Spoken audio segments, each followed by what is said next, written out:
we see the hero's journey in action, it does something to us. Jay Vera is a confluence of inspiration, knowledge, and resilience. Renowned not only for his profound content production, but also for his expertise on addiction, Jay masterfully champions the power of diversity and humanity through his work. In his tenure at CrossFit, he has woven tales that go beyond the accomplishments of elite athletes, shedding light on voices often obscured in our society. His stories, laden with the essence of goodness, beauty, and truth, have reached corners of the globe, motivating countless individuals to embrace the world of health and fitness. As we delve into his multifaceted journey today, we stand to gain insights from a man whose experiences are as profound as his narratives. Jay is also the co-founder of RevitaFest with me and the man who makes the magic happen behind the screen. His message is so powerful, I convinced him to share it with you. This will no doubt be a very, very special interview. Welcome, Jay. Thank you, Karen. Thank you so much for that wonderful introduction. Oh my God, you deserve it so much. I was, I was sitting and I was like, here's Jay. I mean, this man has inspired me first as a colleague when we started working together, then as a friend, and now as a business partner. We share a lot, but I want to know, your journey encompasses many facets, including a personal experience with addiction. Would you be comfortable sharing with us a glimpse into that chapter of your life? Yeah, absolutely. Well, first and foremost, I think what you're doing is incredible, and what we're doing We. together. Yeah, we.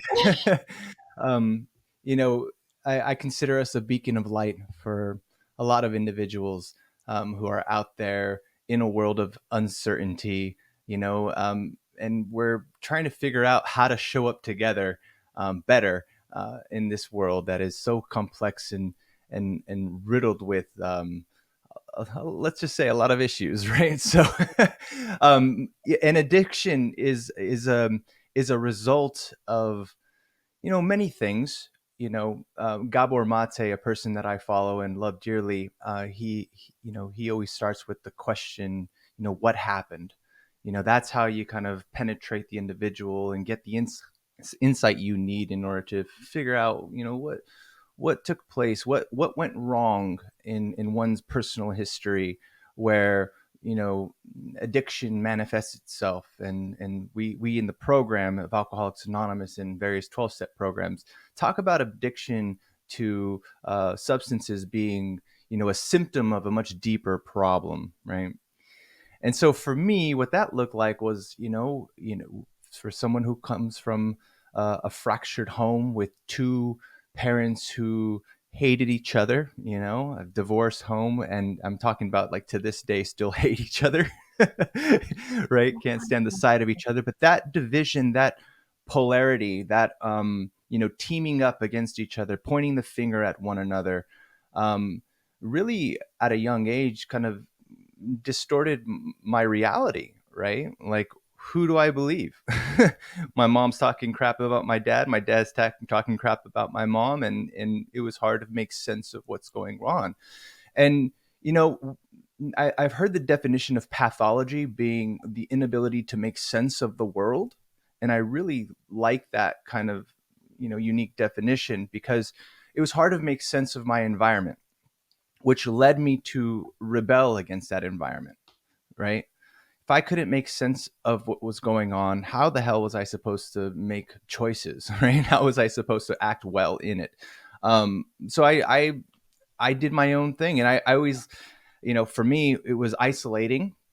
And then it was the discovery of substance. And the first substance that I was addicted to as a child was sugar, a subject that you Oh know my all too God. well. Yeah. Yes, I remember, the feeling I got when I, would put some extra sugar in my Rice Krispies treats or in my chocolate milk, or that feeling of like, oh my God, it would trigger those dopaminergic, chemicals in my brain, those systems in my brain. Then I would go off and just act amok, right? Like, I was a very hyper kid. right, as a result. And so I had problems, right? So not only was there a lot of disharmony, disunity within the environment in which I grew up, uh, I also started to, I was attracted to some, let's say, forces, chemicals that would get me outside of self, that would give me a little reprieve, right? And so in school, I would suffer, right? I was the kid with, a lot of issues. Every report card said, hey, Jay can't sit still, right? He can't stop Oh, talking. And, and he daydreams constantly, oh, and I attribute the daydreaming as kind of like the birth of my creativity, right? I honestly thought that, hey, if my world was completely effed, right, I need to escape, right? And so for me, the imagination, locking myself in my room, creating worlds, reading, watching films, that was kind of the birthplace where, a lot of my creative energy that I have to this day kind of was born. And so, imagine that, Karin. Imagine having that kind of that that discontent, that despair, yeah, that warring factions, warring tribes in yeah, your home, right? yeah, But take that and map that onto today, right? Where in every sector in our civilization, there's us versus them. There's conflict all around us in every sector, right? So imagine a young person not only having to deal with issues at home, but from an environmental standpoint, having to deal with all sorts of division and all sorts of us versus them type of mentality and belief systems that if you don't comport with what I think, then you are the enemy. Imagine that. Imagine having kids growing up in that. That's what we're dealing with. So, yeah, that's just a little bit of what's going on and what took place for me. oh my God, Jay, this is incredible. I love though that you highlighted that despite like the difficulty, despite these things that you'd been labeled as that were in some ways negative, you managed to turn that around and flip that script, right? And your creativity stemmed out of something, this daydreaming, this beautiful magical space. So you've created some really phenomenal pieces, not only for CrossFit, but you did a documentary called Death and Diabetes in the City of Angels, right? Which won numerous awards. And your overcoming addiction and the story that you just told really is a testament to your strength and resilience. And I think in that you're able to spot that in other people. How has this personal journey shaped your perspective on life and the stories that you choose to tell? Yeah, it's interesting, right? I've been kind of blessed in many ways, but one, for the past 10, 15 years, I've traveled the world and seeing or telling stories of not only personal transformation but collective transformation, right?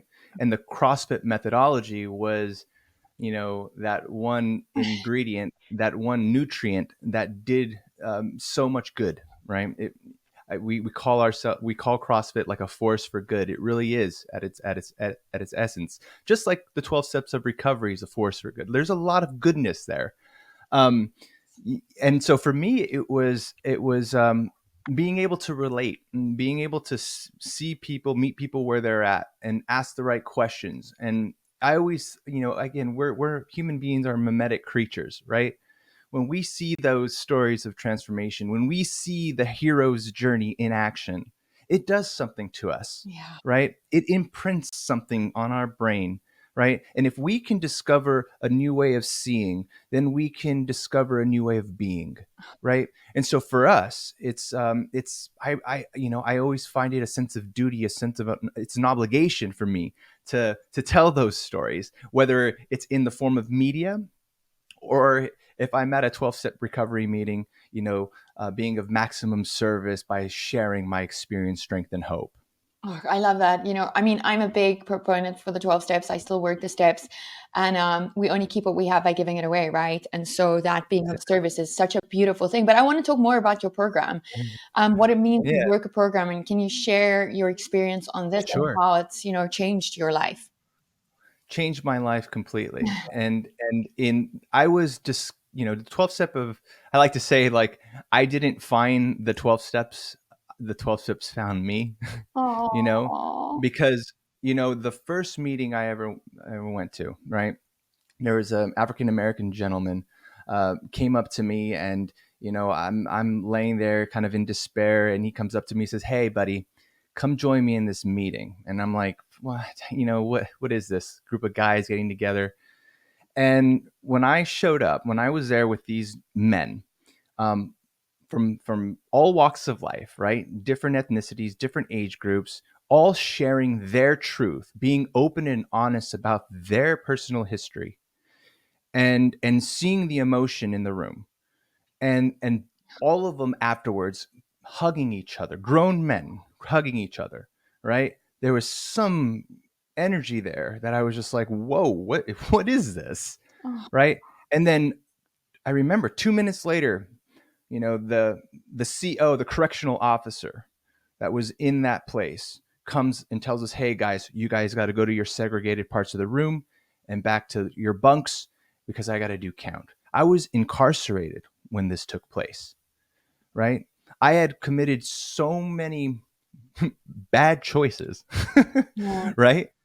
I that it led me to institution. I was institutionalized for a little while. Um, and that was almost the birthplace of where I found the 12 steps.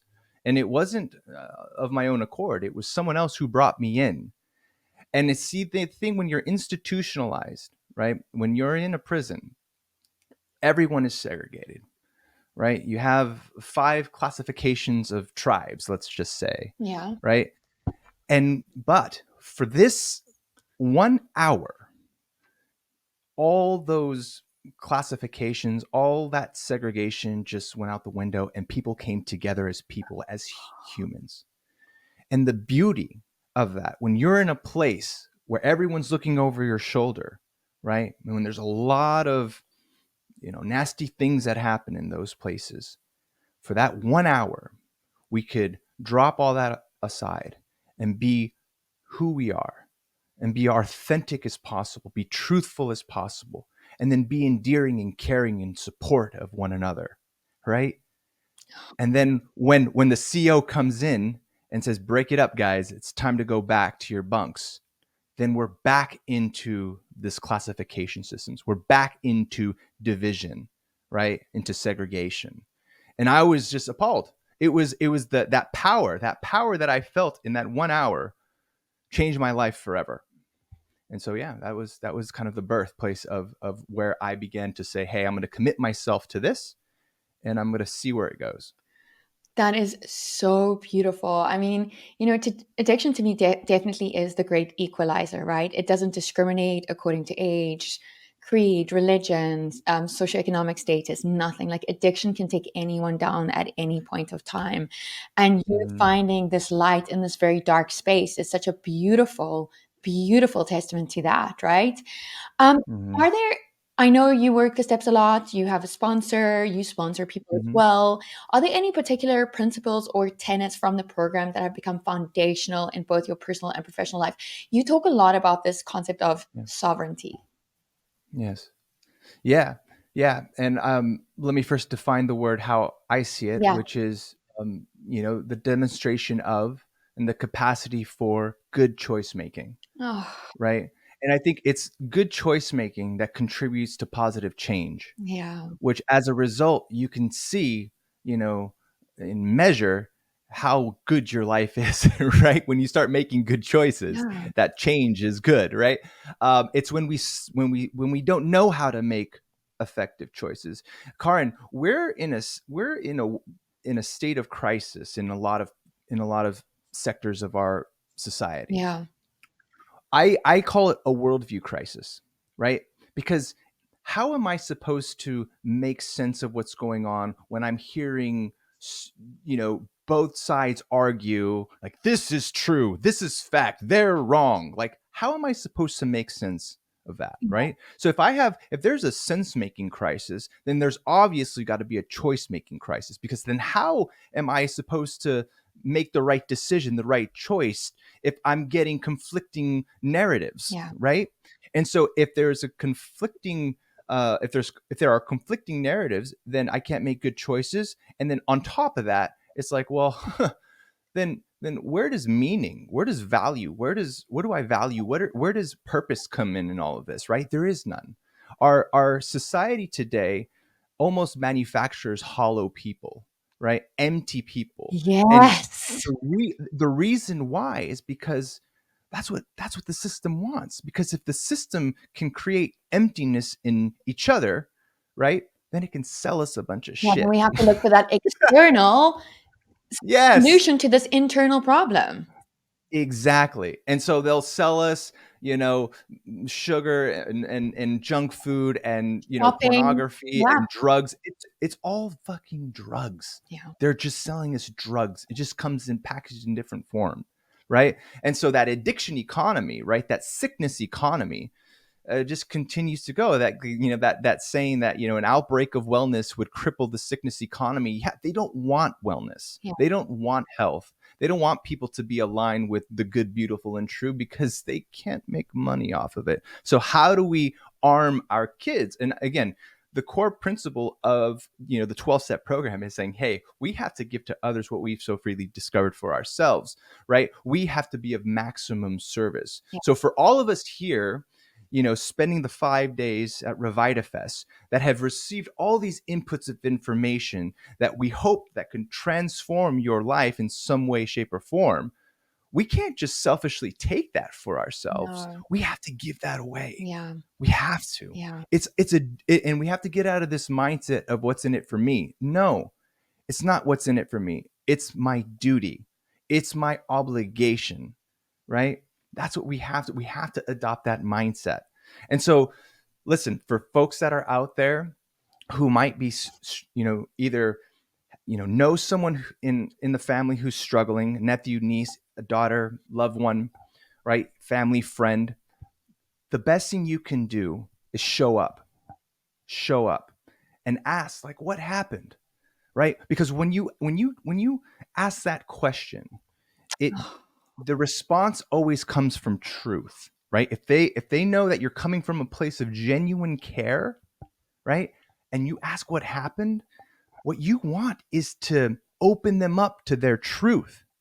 You want them to be authentic. You want to help them, move them towards that authenticity, that truthfulness, because that is the first step, right? The first step is that we surrender, right? That we open ourselves up. And if we can do that, then we can come in with our perspective, right? Once we establish that care, which turns over time into trust, and that trust turns into love, right? We need to begin to reach out and get into our inner circles life, right? Kids especially, right? In that Gen Z millennial generation who needs these tools so much.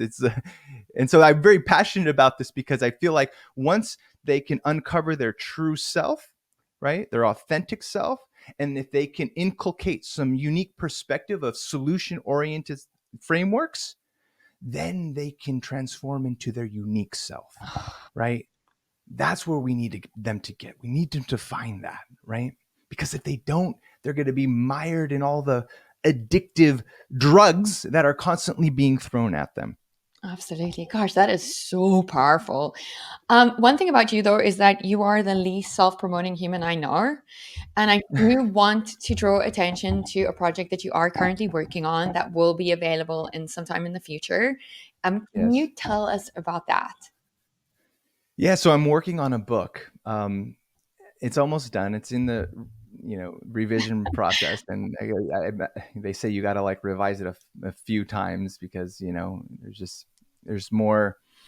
There's I guess it can go deeper, right? And so this book is called The Daily MVP, The Daily Book of Meaning, Value, and Purpose. And it's what it's designed to do is like every day you get a reflection. Every day you get a piece of value, right? The value comes in the form of a quote, comes from a variety of different wisdom traditions and disciplines, right? It's just I have a weird thing with quotes, right? I'm always, I'm trying to find the best of, and I aggregate them, curate them, and I put them into these little daily reflections with the quote, and then kind of a reification of that quote into practical terms. So much like a pastor would, Oh, be at the podium yeah. speaking and relating parts of the Bible into practical terms, and that's kind of what I do.